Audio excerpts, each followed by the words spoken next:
Optimdata est une startup que j'ai créée en mars 2015, qui a commencé avec quelques collaborateurs, et aujourd'hui nous sommes 13 pour développer une solution qui s'appelle Product in Use. Alors pourquoi Optimdata ? Optimdata, son objectif, c'est de répondre aux challenges de l'industrie 4.0. Les challenges qui sont à la fois une transformation d'une économie de produits vers une économie de services, donc une transformation de business model, à la fois un enjeu technologique, puisqu'on introduit dans l'industrie des technologies issues de l'Internet, issues du web, et un troisième enjeu qui est un enjeu humain, qui est repositionner l'humain au centre de l'usine, avec un nouveau type d'interaction entre l'humain et la machine. Et pour faire tout ça, ce qu'on considère, c'est que l'enjeu de la donnée est un enjeu majeur qui apporte des capacités complètement nouvelles.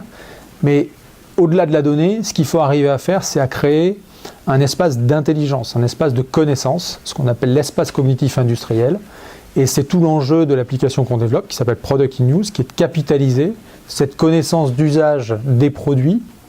des systèmes de production, de manière à en optimiser la performance. Donc ce qu'on fait concrètement, c'est qu'on partage la connaissance des produits en usage, on en crée des services digitaux qui permettent aux fabricants de machines d'élaborer une stratégie de vente de services, et on en optimise la performance de production in fine chez le producteur final à travers la solution.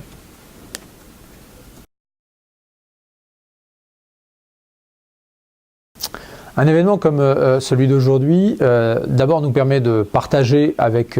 d'autres startups un certain nombre d'enjeux, puisqu'on est en grande partie tous confrontés à cette transformation et à la capacité d'aider des acteurs industriels ou des acteurs des marchés du bâtiment, comme on a vu aujourd'hui, à transformer, à appréhender le sujet de la donnée et à améliorer leurs pratiques, à améliorer leur business. Donc il y a un grand jeu d'échange dans la capacité à traiter et à élaborer des stratégies digitales pour les aider dans cette transformation. Au-delà de ça, l'engagement et la relation qu'on peut nouer avec Aster et Schneider dans un contexte d'industrie 4.0 devient assez évident, puisque Schneider est un acteur de l'industrie 4.0 et participe à la continuité digitale qu'on voudrait élaborer ensemble sur un certain nombre de sites industriels.